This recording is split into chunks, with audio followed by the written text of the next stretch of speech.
Well, happy Saturday, all of those people that are watching. If you're watching this on replay, happy whatever day it is in your world today. Maybe it's still 2025, maybe it's 2024. Nope, other way around right there. Yeah, maybe it is 2025, maybe it's 2026. I'm seeing how our Saturday attendance, our audience comes through Saturday morning. There's not as much sports are going on in the world. What? There is one college football game that I, for the life of me, cannot remember what it is. Bowl season is going to be upon us, but it is not here today. And so, with the NFL also not jumping in on Saturdays quite yet, now we know they're going to get that extra audience whenever they can quite soon. The NBA is not really popping off right now because the NBA Cup is taking away a lot of games. Teams played last night on Friday, and before that, it was kind of a slow week. I play fantasy basketball. It's not obviously as popular as fantasy football, but shout out if you like that fantasy game as well. And like the matchups just been weird this week because so many days have had two games. That's it. So personally, I'm just gonna go out and say that I'm not a huge fan of the NBA Cup right now. I'm glad they're trying something. I think that's super cool, and I'm all about that. I'm not happy with the execution of it. I just think we gotta have it continually be workshopped because if it's not making the average fan or Fran Tarkenton or Fran Drescher, either of the Frans, if none of the Frans or fans are getting more excited about this, then it's missing the mark. That's what baseball's going through in a big spot right now, right? What is happening on the diamond is not making fans more excited. And they're trying, like, let's make the bases a little bit bigger so you can steal bases more easily. People are throwing the idea out of the golden at bat, and I have no idea if that's completely horseradish or if there's actually some steam behind that engine. No idea. But either way, at least they're thinking and trying stuff, right? I'm glad that we're not at a stage where it's like we have to just care about the record books more than anything else. I wish that it doesn't. I wish that the main goal wasn't just money and financial, but it kind of feels like it is, right? That's why the NFL went to 17 games. I don't think they were trying to actually make the sport better, but they wanted just a little extra cash in the back pocket because you get more games, right there. That's huge. Um, that is ad revenue 1000%. And so, all that to be said, the sports cards market and the sports card hobby is in that classic December just malaise. And I'm just intrigued, and it gives me time to think. I haven't been engaging in, rips as much. The product slows down a little bit, right? Like it's coming out. Hey, absolute football, boom, boom, boom. Like somebody will talk about it, but it is not booming the whole industry for sure. You also have the dynamic of, money is a finite resource in most people's lives, in everyone's life, but it's depending on how much you feel that finitality. Nailed it, crushed it. What I mean by that is if somebody has $100 in their discretionary income, and some of that is then going to Christmas presents, or if some of that's going to gambling, whatever it might be, that doesn't leave that same 100 to go to sports cards, right? If you pull 20 from that, you only have 80 then. And so you have to kind of look and say, like, what are the other markets doing out there right now? Where are people spending their money? Is it, going and experiencing more live events? That's happening more and more, I think, in the world. We have it's hard to go back and just keep relating to 2020, but I do believe that there's still that adjustment that a lot of folks have had of like, oh, I wasn't going and spending that money to go see a concert, but now, oh my goodness, this person's coming in town. Like that's happened more this year for sure. Different things are kind of getting people's attention. And so, with all of that to be said, the sports card market is, what it is. And it's got to look and say, like, hey, how do we continue to draw people into this? And here's my kind of main point for today that I've been pondering. And it actually came from just talking with my wife. Um, it, you know, I think most of our significant others have some understanding of maybe the hobby that we partake in, but certainly they're not in it as deep. Not all of us maybe have that exact situation, but I would say the majority of the people I talk to, it's like they kind of understand it, but then actually they, with their limited understanding, have no idea why it's like something we enjoy. And so something that my wife said was so simple, but she's like, so, like, why do people want the cards? Like at the bottom line, end of the day, why does somebody want this? It offers no utility in terms of like a car. You want it because you can then get from point A to point B warmly and safely, right?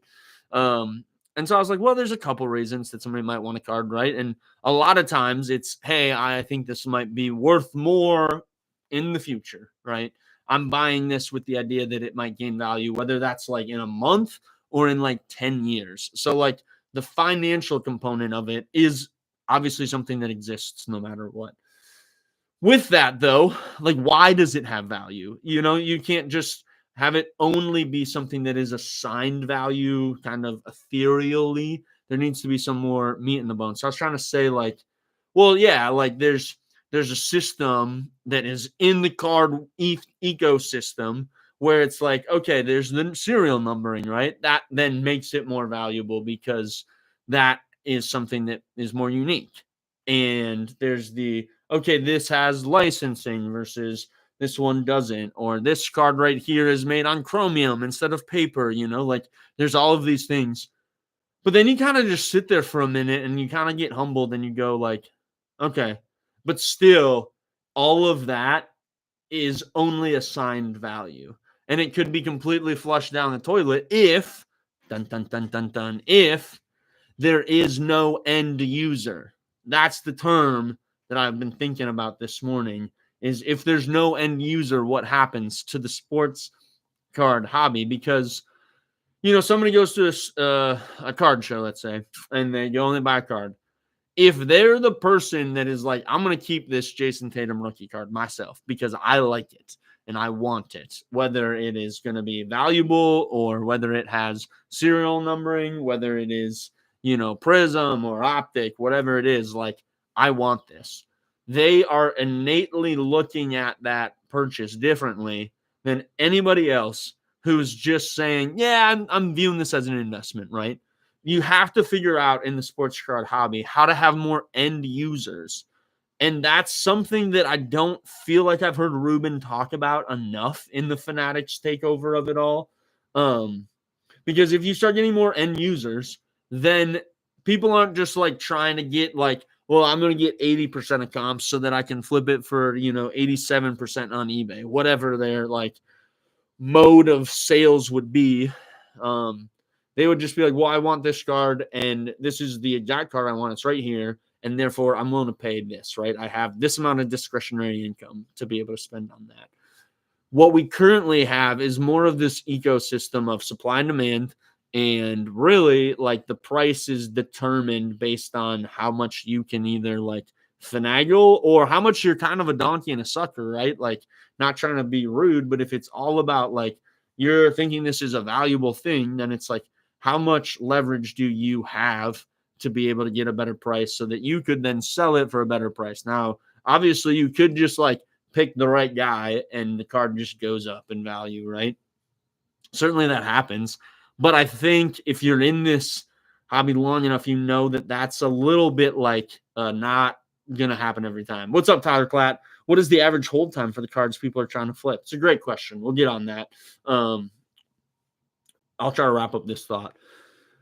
If all it is the financial components of everything, we're innately going to be at a place where it's just going to go down, like, because ultimately somebody will just be like, well, I need the money and I'm just going to sell it this way. There's more abilities to sell it now, which in some ways is good, in some ways is bad, right? But if we don't get those end users who are like, oh, I'm actually going to sit with this and enjoy this, I think everybody who's in the hobby says like I have a PC, but like how many people are like my PC is like forever mine? Like I don't know.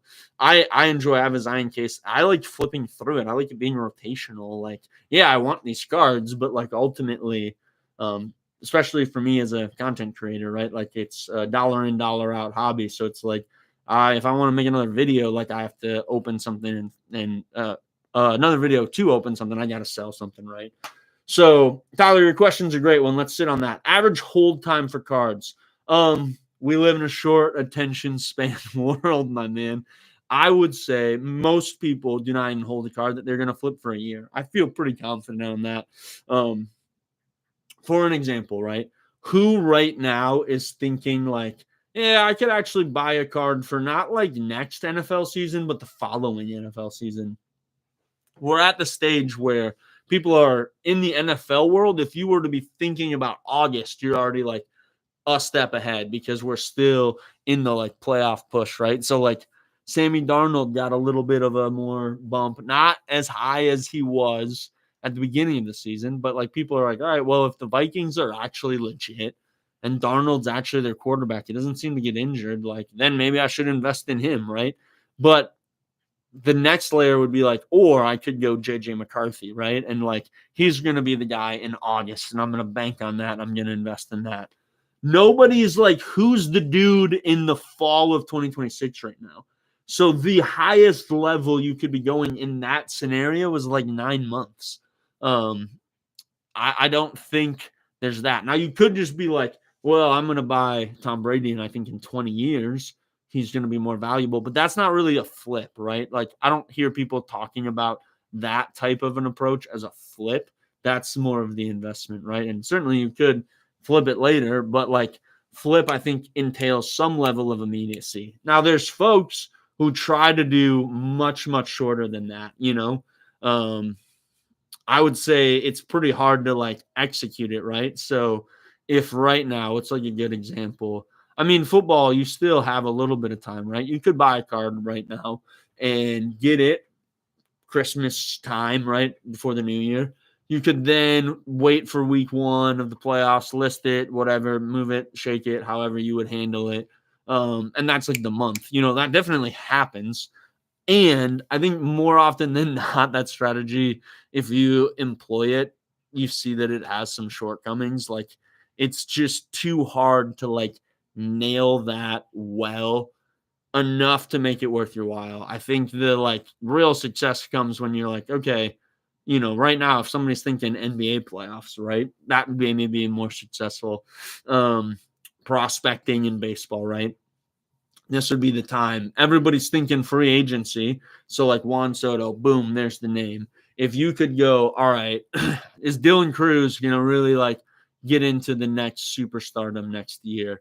Often it's like you got to get not the name, but a name, you know, somebody that has some hype in it, but also somebody that is like important and is known. So like last year, I was thinking, of course, never did it. Like all good sports cards people, you have more ideas than you actually execute.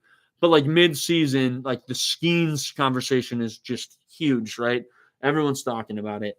James Wood was like, people know the guy. Like he's a prospect that is kind of got some sauce and people would be interested in. If you could just get his card when not everybody's thinking about it, at some point he's going to get that call up. And could you then move it right there? You know, it's like that type of thing. And so that all is, you know, a month, you know, people I think do. So Tyler, answer your question. I'd say it's the average time is probably more like the 6-month time period, but certainly people do it a month, 2 months out. People try to do it in like a week, man.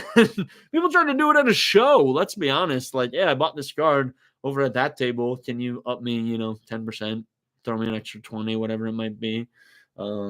That's always an interesting move for sure. So, well, this is what I got for you. Tyler, you are the commenter of the day, and therefore you have the ability to win a Joel's Sports Card giveaway pack. I have all of these ones right here. Okay. You can see these right there.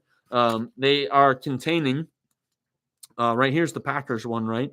Jordan Love, Silver Prism, and then there's a Christian Watson relic there. That could be, if you were a Packer fan, which I know you're not, could be your point, your choice. We have a long list that if you email me at Joel's Sports Cards, JoelSSportsCards @gmail.com, I can give you the list of what's available. But we got to get them out. This one's full right here of all Joel's sports cards. And then I have another one. These are just kind of fun things that I've made. They contain 2 top-loaded cards, something that is like a more premium name or a premium position. 4 soft sleeved cards. Any of the soft sleeves are the rookies. They're either inserts, they're color, they're parallel, they're number, all that stuff. And then 3 base in the middle just to get you excited about a team that you like. So, Tyler, thank you for your question. Thanks for interacting with Joel's Sports Cards today. You, my friend, have won yourself a free Joel's Sports Card giveaway pack, either baseball, basketball, football, or WWE. Email me so you can see the up-to-date list of what is available there. All right, y'all. Thanks for watching. Thanks for thinking with me. In the comments, let me know, what do you think is a way that we could get more end users in this sports cards hobby to be able to then have folks not just be trying to work the numbers of the math and everything just becomes comp percentages and flip times of all of that. Otherwise, like, it just gets kind of wonky, right? We got to switch the energy of this to have it be more people are actually hoping to keep this thing. I would love to be at a place where this channel was self-sustaining and growing and monetized, that I could just keep stuff and be like, this is sweet. Maybe it gets sold at a price higher than I bought it when I was, or how old I am now, and it's more valuable, and maybe I just get to enjoy it. Either of those things are great, right? But let me know your thoughts on the end user conversation. Thanks for watching Joel's Sports Cards. Every time there's a live, somebody gets one of these beautiful Joel's Sports Card giveaway packs. It happens because of the interaction in the comment section. So please hop on in, folks. Chat away and enjoy this community that we're building. All right, y'all. Until next time, keep ripping and keep watching live stream giveaways. Peace.